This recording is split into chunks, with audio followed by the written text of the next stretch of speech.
Hello, everyone. I'm Mitchell Ryan Darcy, and today we're going to be talking about some of my most favorite games of all time. What we have here is a free by free grid, which you may have seen somewhere on the internet before, where usually people go favorite or stuff they think is the best, and then they put it in a free by free grid. Usually it's whatever order I decided I was going to kind of number them, but I'm kind of chasing a trend because the only reason I'm really doing this video is because this was an older internet format. I saw this revitalized on the Trash Taste podcast, and I was like, well, I'm kind of curious. I wouldn't mind maybe doing a couple videos like that with the free by free.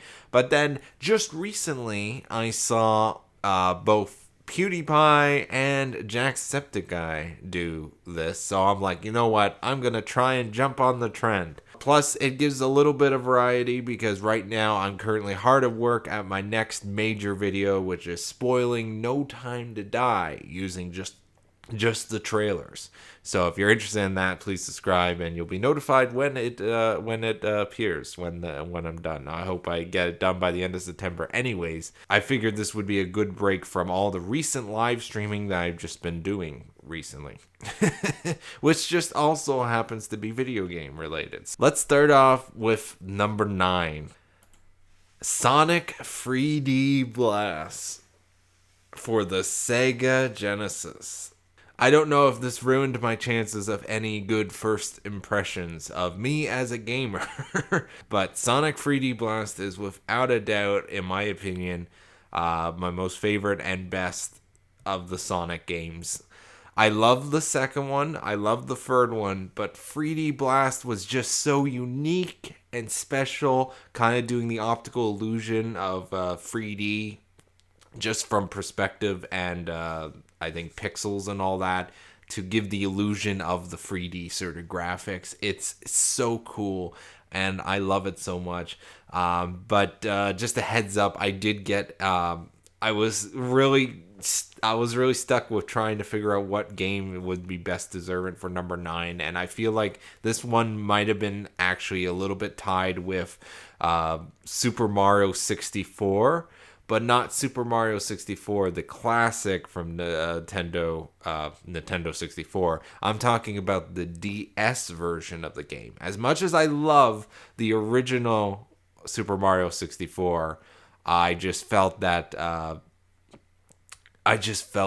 Super Mario 64 DS version is so, like, I didn't think you could improve upon Super Mario 64, but just adding I think Yoshi, Luigi, and Wario as playable characters, and having this whole bunch of mini games. So you took an amazing game and just added just a little more extra to it, and that's why I love the Nintendo DS version of Super Mario 64 over normal Super Mario 64. But that one, between the two games, Super Mario 64 and Sonic 3D Blast, I had to put I leaned towards Sonic 3D Blast just because it's kind of a hot take of a idea, because I have no idea how many people love Sonic 3D Blast the way I do. And I kind of hope someday to actually beat it. As far as I'm concerned, from all the times I've ever played the game, it's like, it almost feels like Sonic 3D Blast is endless, because I kind of don't see an end to that game. So I have no idea if there's actually an end to the game. So I wouldn't mind playing it in the future, you know? Anyways, number 8 is Sim Coaster. And Sim Coaster is probably, it is, out of all the roller coaster tycoon type games or whatever, which I all love, but Sim Coaster for me was the one that I played the most. Sim Coaster was always the one that I don't know, there was something about it. Like, it wasn't perfect. It wasn't, top of the line graphics or whatever, but I loved just the overall presentation of it. I loved sort of the characters. I loved just trying to open up areas of the park so I can expand my park, and how each little area kind of had a special ride that you have to that's almost in ruin, and you have to sort of unlock the ride or fix it or whatever. And then I always Sim Coaster for some reason was a game I could never get past, because there's free worlds, if I remember correctly. There's the grass starting one. There's the second one, which was ice or frost themed, and then the third area was like a desert type place. And in the third map, I always, every single time, there's a point where the game just goes so hard, and I always remember losing money and just going down. And it's like, someday I kind of really want to beat it. But Sim Coaster I love, and actually I love a lot of the sim related games, such as like Sim Music, Sim Ants. Like, there's so many of the sim brand ones, but Sim Coaster was always, that was my number one always. And so I just love the game so much. And it's actually, I didn't discover it until I looked it up to get the picture of, but Sim Coaster actually goes by another name, which is Theme Park Inc. Game, depending on where your location is. I think North America it was called Sim Coaster, but I think everywhere else it was called Theme Park Inc. Personally, I think Sim Coaster is a much better name for it. Number 7 is War of the Monsters. The greatest, in my opinion, is the best flavorful fighting game of all time, or brawler.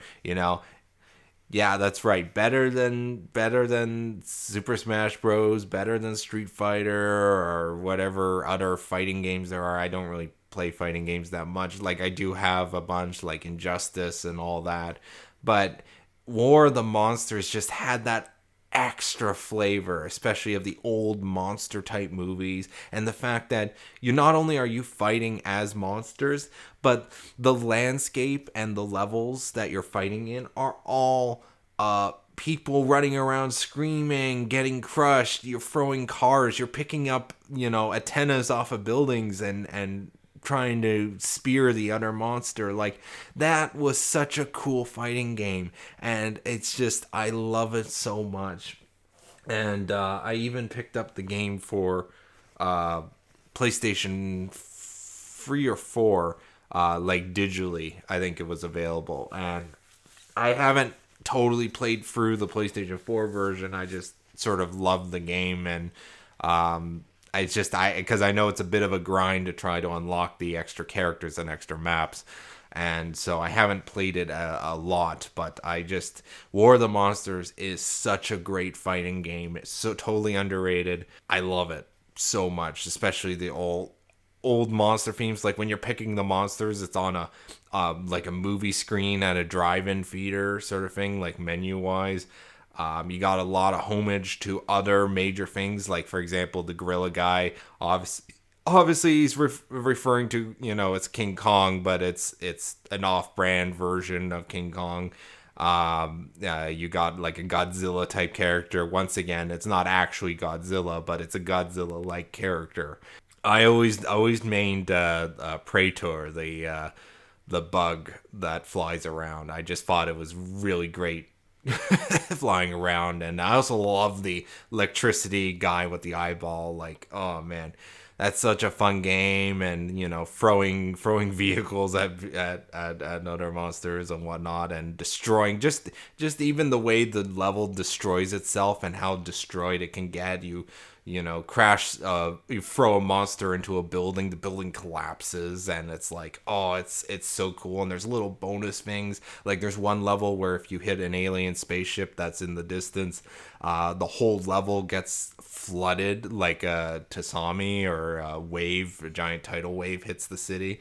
And it's just a lot of cool things in this game. And then you got these boss fights and the story and all that.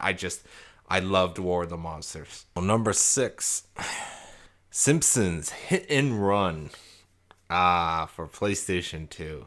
Out of all the TV movie branded video games. This one's probably number one, even though it is technically a PG-13 sort of ripoff of the Grand Theft Auto series, but applied to The Simpsons. I think it's just 100% a excellent game, especially if you're a fan of The Simpsons.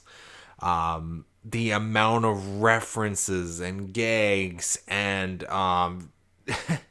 vehicles you can unlock, character costumes, and the fact that it's technically not free. It is free roam, but it's very restricted in a very clever way, where the whole map is almost like a lap track. Like it's in a circle. You're either going one way or the other, but you still can explore, get out your vehicle, explore everywhere, collect things, deal with enemies or whatnot, collect coins. There's so much to this game, and it's a very fun game to 100% and try and find everything collect everything, and it's a great game, just overall. Very fun. I love it. Stop me if you heard that before. And then on top of that, there's even cheat codes, and then you can have a little bit of fun there with the game. It's amazing. And you'll find a lot, especially with the older games, is like, not only is it a fun and great game, but then you have that option of cheat codes that make it even more fun or crazy or over the top or whatever. Number 5, Rock Band Free. Yes, I am a incredibly big fan of music-based games, and the reason I chose Rock Band Free, it was either Rock Band Free or Guitar Hero 2. Because Guitar Hero 2 was the one game that introduced me to music-based games, in the sense where I remember my cousin just one day came over, and he's like, "Hey, there's this new game, Guitar Hero. I have to show you it."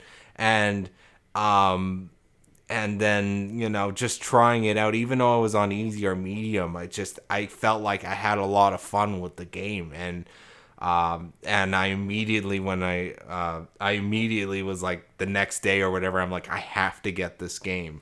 I just remember that so dearly. But the reason I chose Rock Band Free as sort of my favorite of all the music-based games, because this, I felt like, is the peak of music-based games. Because not only are you playing the guitar, the bass, the drums, and the singing, you also got the backing vocals. So you can have up to 3 people singing the same song depending on the song, because some songs don't have 3 people or multiple people singing. Some songs are just one person. So depending on the song, you can have several people doing the harmonies and the sidetracking vocals. And then you also got piano was introduced in Rock Band Free, and unfortunately in Rock Band 4, because obviously Harmonix sort of lost the EA sort of, I believe it was the EA or the major studio backing of a video game. And so Rock Band 4, they had to really downgrade both in crew and everything to make the game. So Rock Band 4 went back to just only being the 4 instruments plus harmonies for the singing. But Rock Band Free had the piano. Rock Band Free also had Pro Drums that was introduced, which had the cymbals that you had to hit, and as well as the normal drums.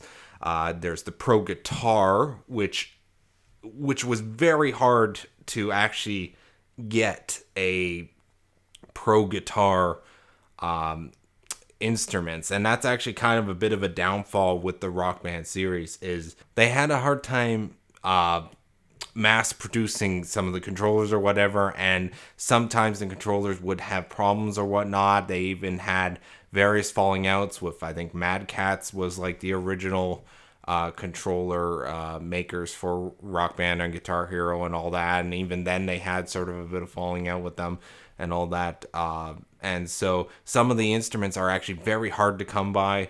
especially in working condition. Specifically, the Pro Guitar. Even I couldn't even find the Pro Guitar for Rock Band Free. And so that's a whole nother part of the game that I couldn't experience, but it wasn't important to the game. It was just an add-on in a sense. Like, it's, if you don't have the controller, yeah, you're missing on this little extra add-on. But if you did have the controller, you had this whole nother option of playing the game. And I was fortunate to get the piano. And piano also had the Pro Keys version of the game, where you can actually kind of learn how to play the song according to the way they charted it in game.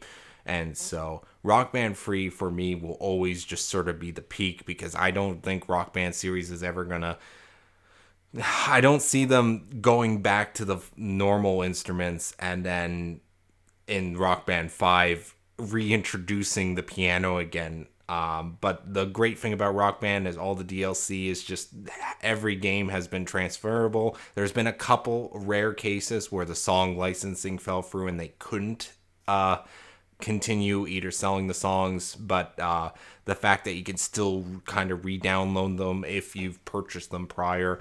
Rock Band Free and Rock Band 4, like the Rock Band series, is just at the top of their game, and I love Rock Band Free. I specifically, and I sort of miss it. Rock Band 4, granted, has a better, I guess, interface overall, but I kind of miss the piano. I miss the Pro Piano as well, and mainly keys. Keys was because keys, not only could you play the guitar charting on the keys and the key charting on guitar and all that, so it's like it was kind of cool in that sense. So number 4 is Metal Gear Solid 2: Sons of Liberty.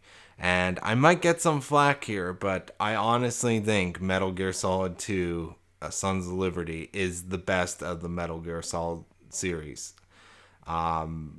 It is definitely my most favorite, but because I've in the last 5 years, I think 5 years ago or so, I did actually complete Metal Gear Solid 1, but it wasn't on the original PlayStation 1. It was the remaster, I think, for PlayStation 3, because I had the little collection and I slowly started going through it. And so Metal Gear Solid 2 was actually my first time being exposed to the Metal Gear Solid franchise, and it was on, I believe it was PlayStation 2, and my uncle handed down to me the PlayStation 2 with Metal Gear Solid 2, and Metal Gear Solid 2 was a game that I had no idea what it was. I just knew that cover, which you're seeing on screen right now, and it saying this is a rated M game. And I'm like, I have no idea what this is. It looks weird. It looks, I don't know what it was. And remember, I was probably like around the age of maybe 10, 12, maybe even 15. Probably more around 12. I don't know what year this is. It was early on. And so I popped in the disc, and I'm get introduced to this major sort of cutscene and all that, and the opening main title, not preview, but just this epic opening sequence sort of thing for main titles. And that title with the music and all that, I'm like, whoa, this game looks so epic. And so that title has always been stuck with me. If you want, on my channel, I've actually recreated Ruby, the web series, in the style of the Metal Gear Solid 2 intro sort of trailer and opening title type thing.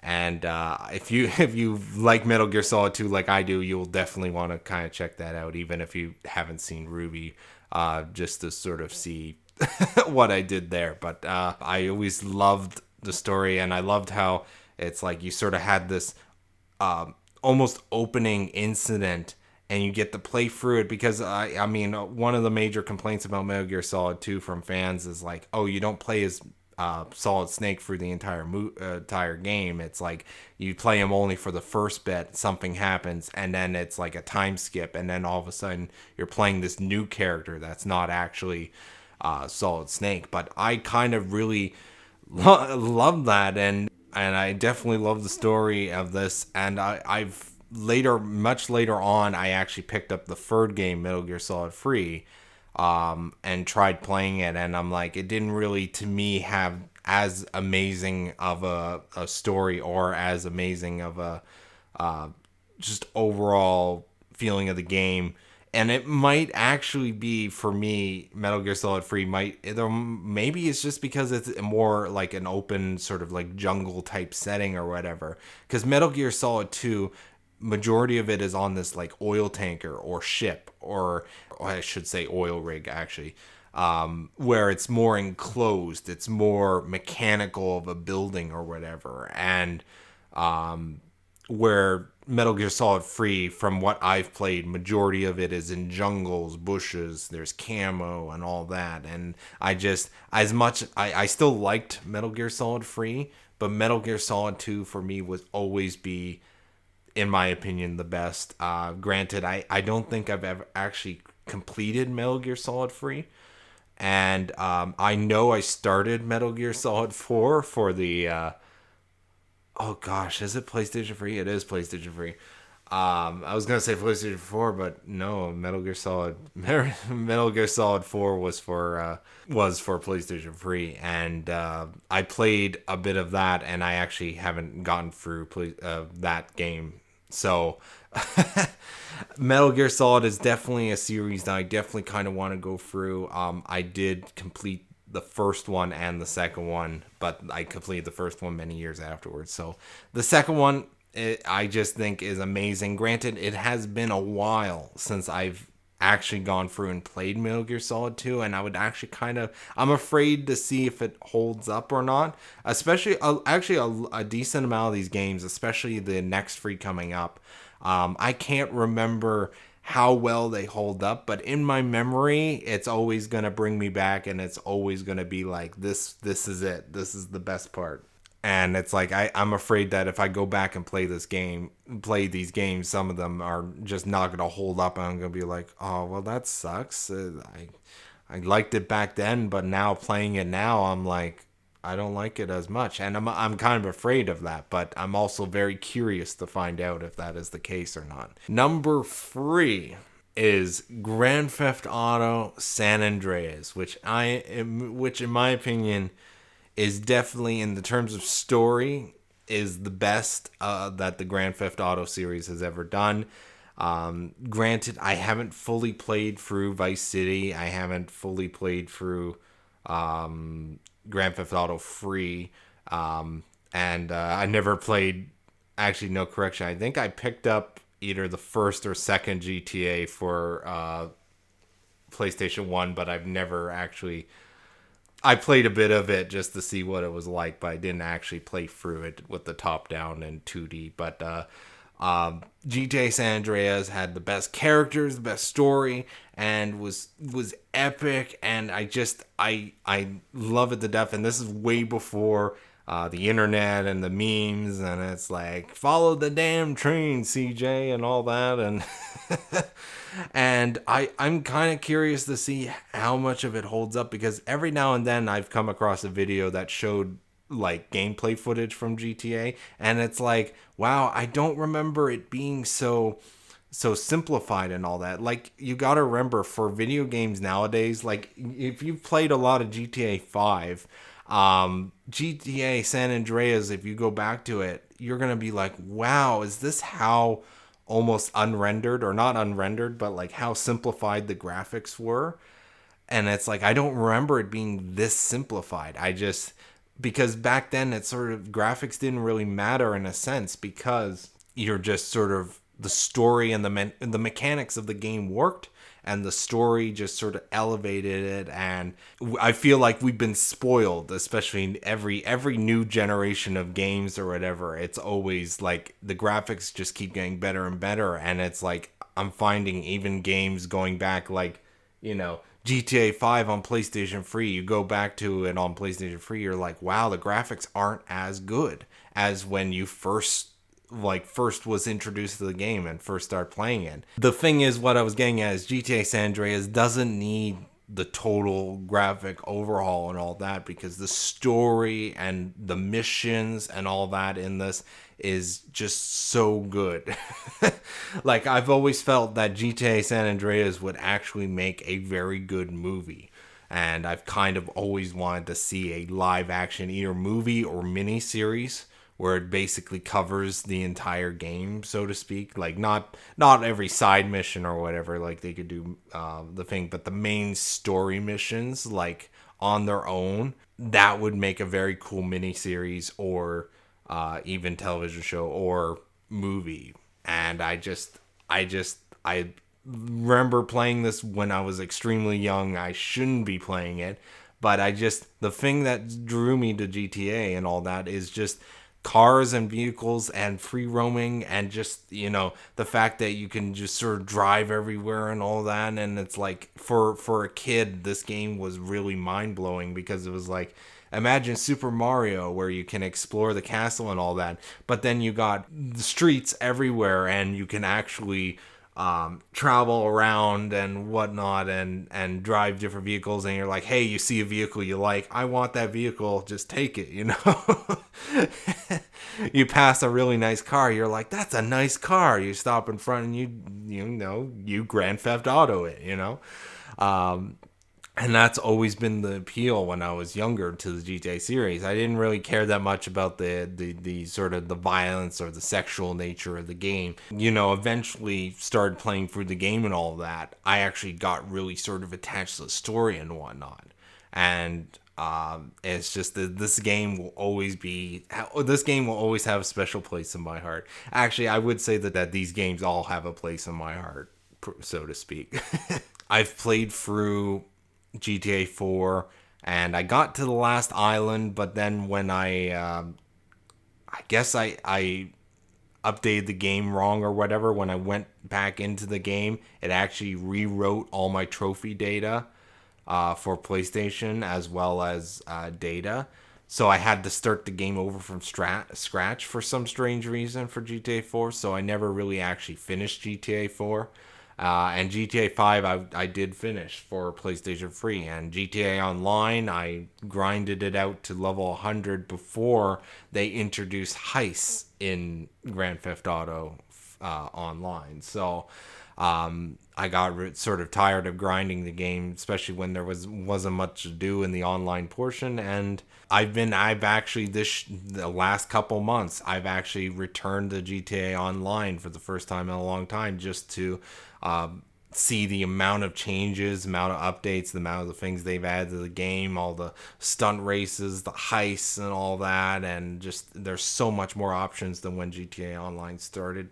GTA San Andreas I always miss, because you didn't have to worry about that online aspect of the game. Here's the game, single player story. Actually, there was a way that you could unlock multiplayer, but once again, it's split screen. It's not massively online. So it's like, this is always going to be a side of GTA I'm always going to kind of miss, especially going forwards.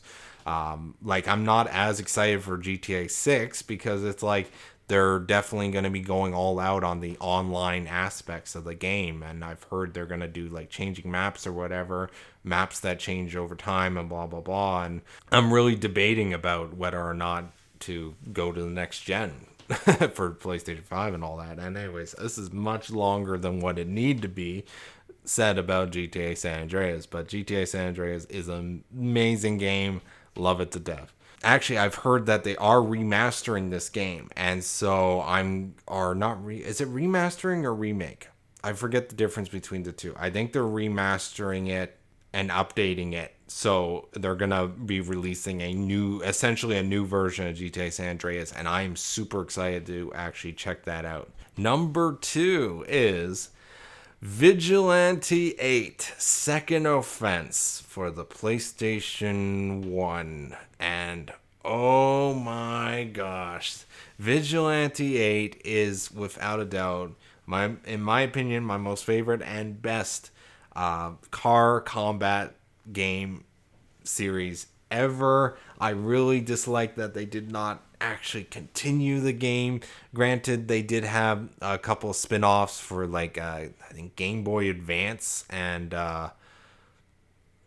I think on one of the later Xboxes, I think it was available as a not the game itself, but like a different version of it where it's like 2D or bird's eye view or whatever. Like I don't really know that much because I didn't really have an Xbox or anything like that. I've been always a PlayStation gamer for life, that and maybe PC. But PlayStation was always my main go-to for consoles and whatnot. So, and Vigilante 8 Second Offense is amazing. I thought the first game was amazing. The second game just kind of blew that out of the water. Main reason is the sort of add-on where you collect the power-up and it changes your vehicle to flying or snow treads if you're in a snow level or whatnot, and water propellers if you want to go on the water. I love the maps, I love the game, I love the characters, and I love the story for Vigilante 8 Second Offense.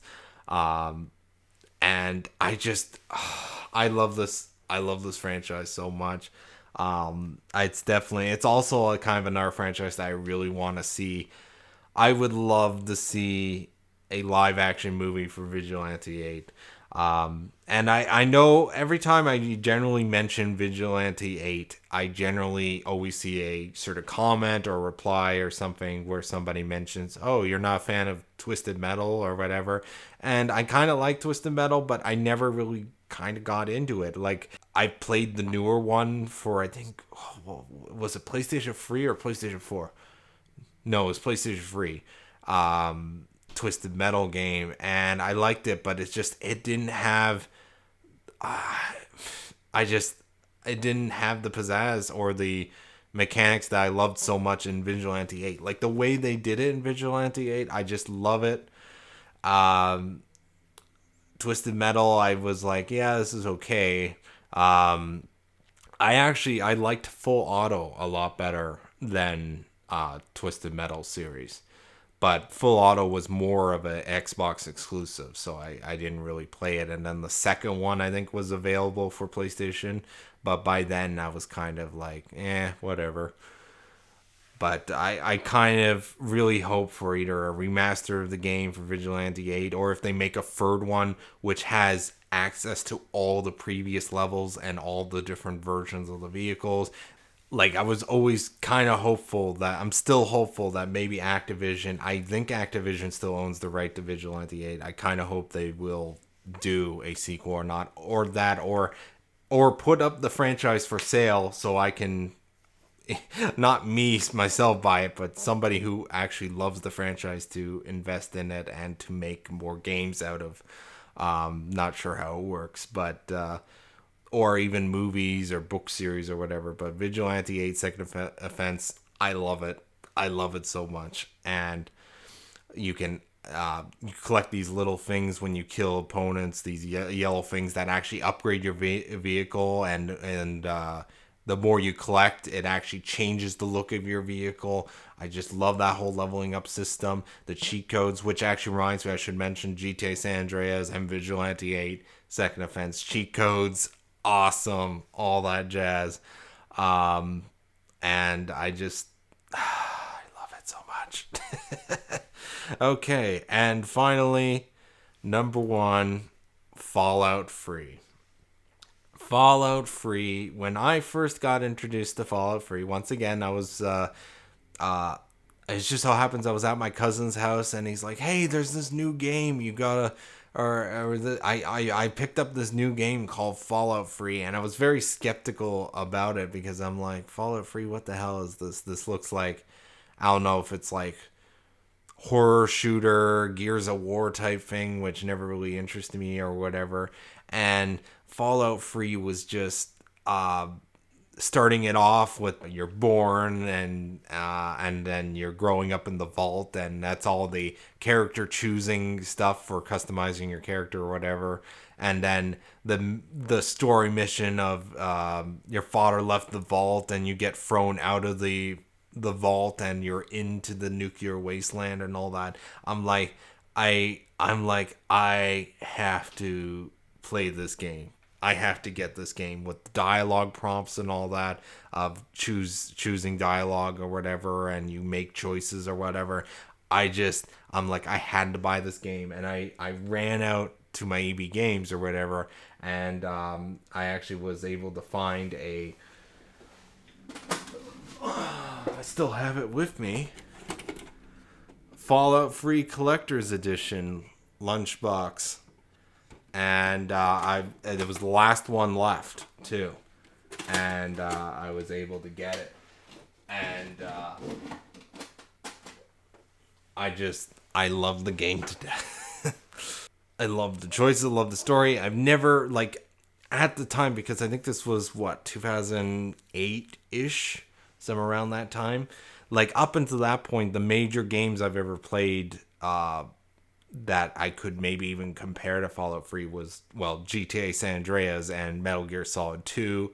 And I think GTA 4 was out around the same time. I don't know if it was before or after Fallout 3.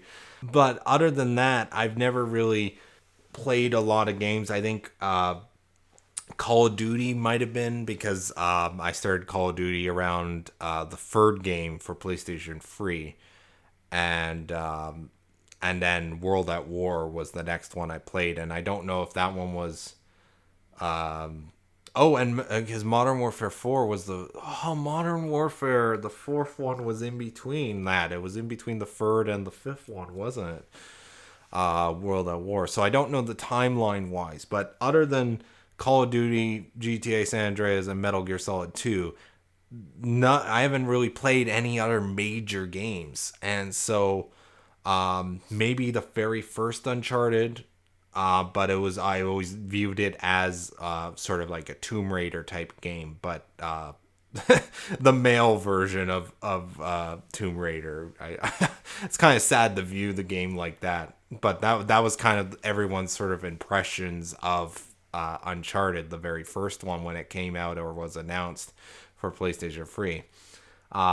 So I never really experienced a game like Fallout 3, with the post-apocalypse and the vaults and all that, and the kind of the not RPG, but I guess you could say RPG like elements or whatever. The whole VAT system of it, like, you stop time and then you select what you want to hit with your gun or your weapon and all that. Like, Fallout 3 was just mind-blowing experience, just gameplay wise. Like, it just went, my mind was like, whoa, this game is amazing. And that's just overall what Fallout 3 sort of did to me, and it always will leave that mark, like, especially when you first did missions for the first time and there's different outcomes or what all and all that jazz, different factions, all that. And I've never played Fallout 2 or 1 or any of the other ones or whatever, and it's like Fallout 3 just sort of blew my mind. That is my 3x3 of video games for, I guess you could say, favorites. I'm kind of conflicted. Some of it is like, because I always view the game as so good and one of the best games ever. It's kind of like, some of it is a bit of a best. It's a strange mixture. And to be fair, there is a lot of games, because it was very hard trying to figure out the best of the best or even the favorite of the favorite for video games, because, like, for example, I love racing games. Racing games are one of my most favorite games. Look at this list. There is not a single racing game on here. In fact, I could have probably have done my own 3x3 grid of just racing games. And so I wouldn't take this as a definitive favorite list from me, but these are games that definitely, I guess you could say, represent me and kind of just what I like. So I'm gonna very briefly show you on screen a whole list of video games that I also love, and was some of which were very fighting of trying to figure out if they should actually be on this, in this video, as part of the Free by Free. And so if you really like me talking about video games and you want to hear more, especially some of my other obscure favorite games or whatever, please like this video and let me know. If you love this video and you love me sort of just talking about my favorite games or whatnot, if you want to have me rank and actually do a top 25 favorite and or best games, hit that like button. Thank you very much for watching. I want you to have a nice day or night or whatever time you watch this. Have a nice whenever. Yeah, so somewhere on the screen there's more videos that you can watch on my channel. I usually do stuff related to movies, sometimes games, sometimes music, sometimes shows, who knows. But movies are my main go-to on this channel. But when you subscribe to me, you are getting me. It's my personal YouTube channel. Thank you very much.